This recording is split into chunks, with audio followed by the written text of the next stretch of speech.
Un avion, des pirates de l'air, Idriss Elba dans le rôle principal, une saveur à la fois 24 heures et à la fois 58 minutes pour vivre. Évidemment qu'on va faire une review, et pas plus tard que tout de suite.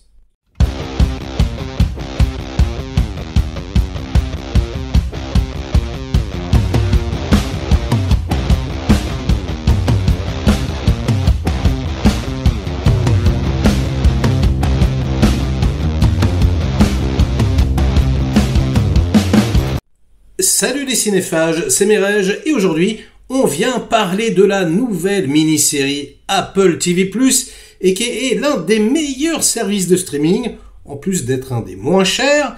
Oui, Idriss Elba est de retour sur le petit écran, ça s'appelle Hijack, et il y a 7 épisodes qui font clairement penser à un mélange entre les intrigues de Die Hard et les intrigues de 58 minutes pour vivre, le tout matiné de 24 heures, allez on va dire ça, parce que c'est quasiment en temps réel.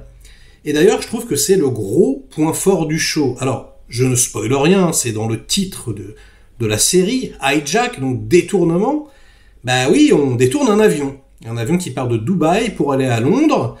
On découvre donc le personnage d'Idriss Elba, qui a des problèmes avec sa femme, voilà, elle a un amant, etc. Enfin, c'est même plus que ça, ils sont quasiment séparés, quoi, on va dire ça comme ça, puisque le fils est au courant, et ben voilà, il monte dans l'avion, il la prévient, il lui dit « Allez, je vais monter dans l'avion, c'est vraiment ta dernière chance ».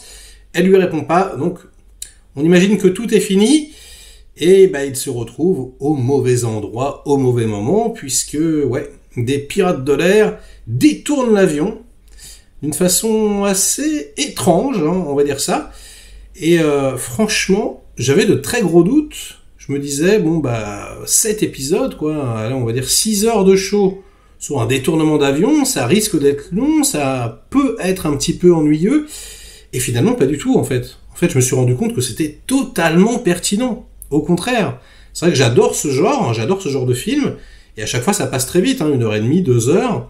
Là, ce qui est hyper bon, c'est qu'on a une petite saveur 24 heures, quoi. C'est quasiment en temps réel, et du coup, en fait, pour les passagers, quand ce genre de choses arrivent, le vol Dubaï-Londres dure 6 heures, c'est 6 heures d'enfer. Et là, pour nous, spectateurs, c'est un petit peu pareil. Et du coup, on a vraiment la pression qui s'installe petit à petit. Et les enjeux, qui se mettent en place petit à petit. Et du coup, c'est hyper galvanisant, quoi. Je m'y attendais pas.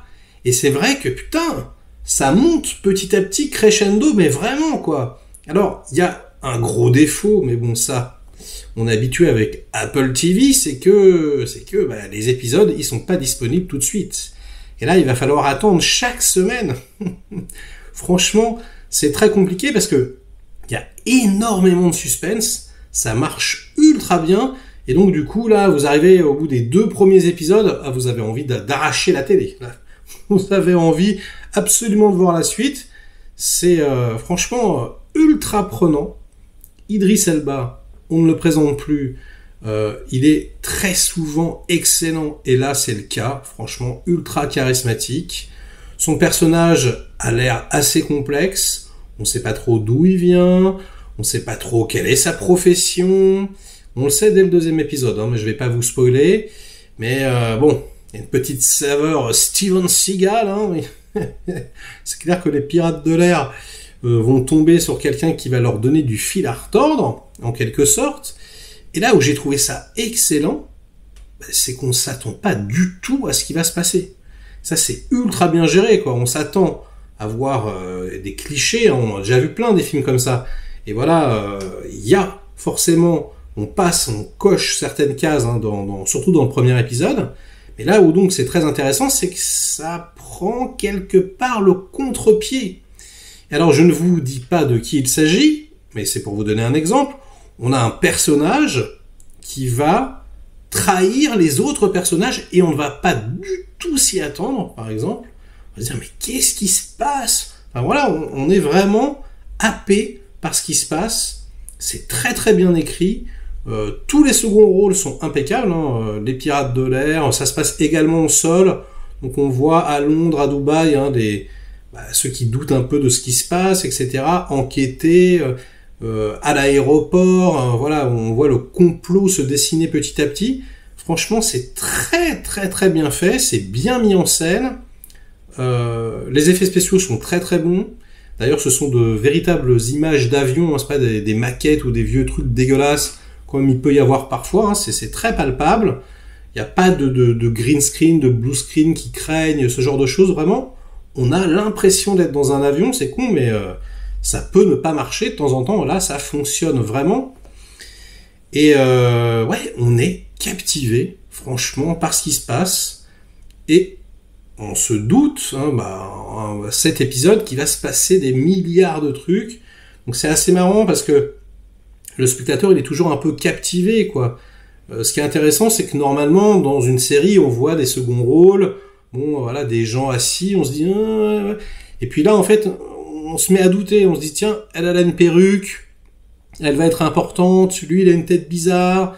Enfin voilà, les trois personnages, ils vont servir à quelque chose, même avant qu'il y ait le détournement d'avion, quoi. On voit deux personnages un petit peu, je sais pas comment les présenter, mais on va dire agressifs. D'une certaine façon, on se dit, bon, ils vont faire partie des pirates de l'air, et en fait, non. Enfin, c'est vraiment très amusant, c'est vraiment ludique pour le spectateur d'essayer, voilà, de capter les petits indices des scénaristes.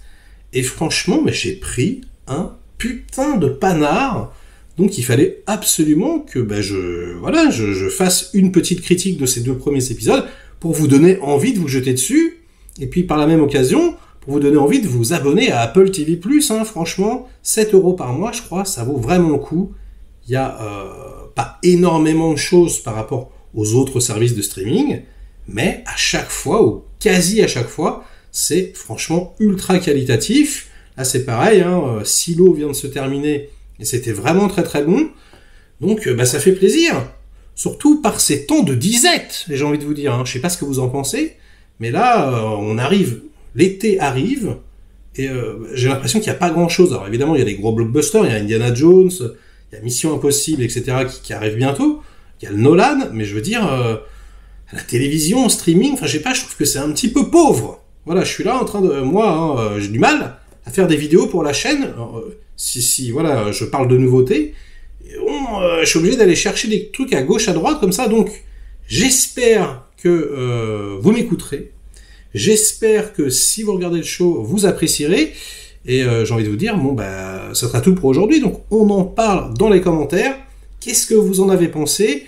Est-ce que, comme moi, vous avez trouvé ça ultra captivant, même assez surprenant? Est-ce qu'au contraire, bon, on l'a déjà vu 100 fois, ça vous passe un peu au-dessus?